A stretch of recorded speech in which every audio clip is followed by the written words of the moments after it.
সুপ্রিয় দর্শক, আপনারা দেখছেন রোজা সাইবার ফেসবুক পেজ। আমি আপনাদের সম্মুখে সৈয়দ ইয়াসির আরাফাত।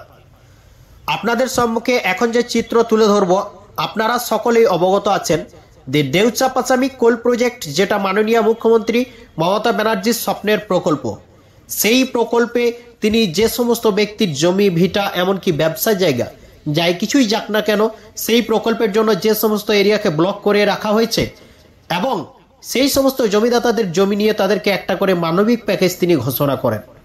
সেই পরিপ্রেক্ষিতে মাননীয় মুখ্যমন্ত্রীর কথা রেখে প্রতিটা জমিদাতা তার যতটুকু সম্বল দিয়ে বুঝিয়ে দিয়েছেন যে আমরা এই দেউচাপাচামি কোল প্রজেক্টের সঙ্গে আছি, কিন্তু বর্তমান পরিস্থিতি তাদেরকে নিজের সামান্য পরিমাণ ভিটেমাটি সম্বলটুকু দিয়েও যে মানবিক প্যাকেজ অনুযায়ী একটা করে চাকরি এমনকি ক্ষতিপূরণ দেওয়া হবে সেটা থেকে বঞ্চিত হয়ে আছেন।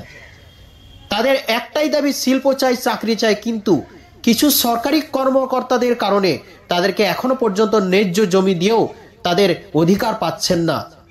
এমনই কিছু ব্যক্তি আছেন যাদের ফর্ম অনেকটাই কমের দিকে, 791, 787, 890 এইরকম 300রও অধিক ফর্ম পড়ে আছে। তাদের আরও দাবি, বিভিন্ন রকম 16 আনার নাম করে অনেক ফর্ম ডিসপুট করে রেখে দেওয়া হচ্ছে। তারা চাই প্রথম থেকে যে সিস্টেমে মুষ্টিমেয় কিছু জমিদাতা চাকরি পেয়েছেন এবং ক্ষতিপূরণ পেয়েছেন, সেই সিস্টেমে যেন এখনও যে পর্যন্ত ফর্ম পড়ে আছে সেইগুলো চাকরি পেয়ে থাকেন। তাই সমস্ত জমিদাতাদের অনুরোধ, মাননীয় মুখ্যমন্ত্রী মমতা ব্যানার্জি মহাশয়া সরাসরি বিষয়টি যেন ইনভেস্টিগেশন করে দেখেন। এই সমস্ত বিষয় নিয়ে তারা আবার একটা আলোচনা সভার আয়োজন করেছেন।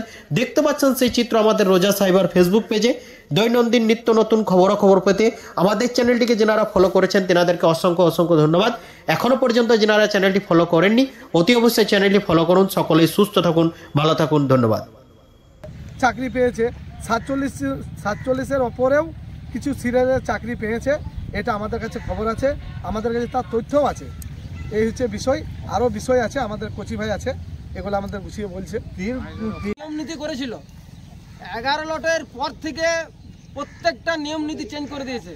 এই লট তৈরি করেছে বীরভূম প্রশাসন, ডিএম স্যার থেকে আরম্ভ করে বীরভূম প্রশাসনের আধিকারিকরা যত আছেন, এই 1 থেকে 11 পর্যন্ত যে লট তৈরি করেছেন তিনারাই লট তৈরি করেছেন। কিন্তু এই লটে কোনো প্রকার ডিসপুট কিছু ছিল না, কিন্তু 11 লটের পর থেকে বিভিন্ন রকম ডিসপুট দেখাতে আরম্ভ করলো। এই ডিসপুটগুলো 11 লট পর্যন্ত ছিল না। তারা কি আলাদা রাজ্যের না আমরা আলাদা রাজ্যের? আমরা সবাই ভারতের নাগরিক, আমাদের সবারই ক্ষেত্রে একই আইন হওয়া উচিত। তাদের জন্য অন্য আইন হলো, আর আমাদের জন্য আবার ডিসপুটের অন্য আইন তৈরি কেন হলো? 11 লট পর্যন্ত যে আইন ছিল, তারপরে যতগুলো লট হবে আমরা চাই সেই একই আইনে চলতে হবে। চাকরি সবাইকে একইভাবে দিতে হবে, যার যে পরিমাণ জায়গা তাকে সেই চাকরি দিতে হবে। জামাই শ্বশুর যে সম্পর্ক লিঙ্কগুলো দেখানো হয়েছিল, সমস্ত লিঙ্কে যেভাবে চাকরি হয়েছে, এই যতগুলো লট তৈরি হবে সমস্ত লটের জন্য এইভাবেই চাকরি হয়। আমরা কোনো নতুন আইন মানবো না, নাহলে কিন্তু আমরা অন্য রাস্তায় হাঁটতে বাধ্য হব। ঠিক। আর একটা কথা হচ্ছে 14-15 লট যে দীর্ঘ 1.5 বছর ধরে আজ ক্যাবিনেটে যাওয়ার নাম করে ক্যাবিনেটে পড়ে আছে আমরা শুনছি, কিন্তু আজও পর্যন্ত সেই ক্যাবিনেট থেকে এলো না। 2022 সালে জানুয়ারি মাসে রেজিস্ট্রি হয়েছে, তারপরে কিন্তু আর একটাও রেজিস্ট্রি হয়নি। তাই আজকে 25 সাল ঢুকতে চললো, তা আজও পর্যন্ত রেজিস্ট্রি হচ্ছে না, বা চাকরি যেগুলা আগে রেজিস্ট্রি হয়েছিল সেইগুলাই কিছু এখন চাকরি হচ্ছে, সেই ডিসপুট কাগজগুলো কিছু কিছু চাকরি হচ্ছে এখন, কিন্তু নতুন করে 1.5 বছর থেকে রেজিস্ট্রি কিন্তু হয়নি। তাই আমরা চাই অতি শীঘ্রই যাতে 14-15 লট আমাদের এই ডিসেম্বরের মধ্যে আমাদের এসে আমাদের রেজিস্ট্রি যেন কাজ আমাদের শুরু করা হয়। আর আমাদের এই ডিসপুট আমরা এটা শুনতে চাইছি না। আমাদের এই আধিকারিকরা ভুল করবে আর এই পানিশমেন্ট আমরা পাবো, এটা কিন্তু আমরা মেনে নেব না।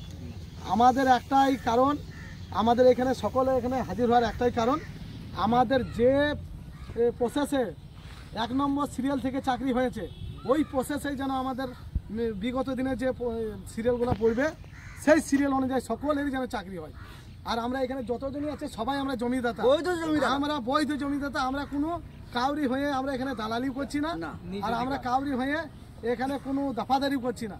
আমাদের নিজের অধিকার আমরা নিজে পাবার জন্য আমাদের এই আলোচনা। আজ আমরা এখানে 200 লোক আছি। আজকে আমরা কাল রাতে 10:40 আমাদের একটা গ্রুপে মেসেজ করাতে আমরা আজকে 200 লোক হাজির হয়েছি। আমরা এই যে স্মারকলিপি আমরা জমা দেবো মঙ্গলবার দিন, এর পরের দিনে আমরা যেখানে আমরা যে অফিসের আমরা নাম বলে আমরা ওই অফিস আমরা ঘেরাও করবো, আমরা 2000 লোক হাজির করবো। সকলে আমাদের এই তাই তো আমাদের থাকবে 2000 লোক আমরা হাজির করব। কেননা আমাদের ন্যায্য দাবি, আর যে আমরা 2000 লোক থাকবে তাদের মধ্যে একটাও জমিদাতা থাকবে না এরকম কিন্তু নয়। আমাদের সকলেই জমিদাতা না হয় চাকরি প্রার্থী, এছাড়া আমাদের অন্য কোনো বাড়তি লোক আমাদের থাকবে না।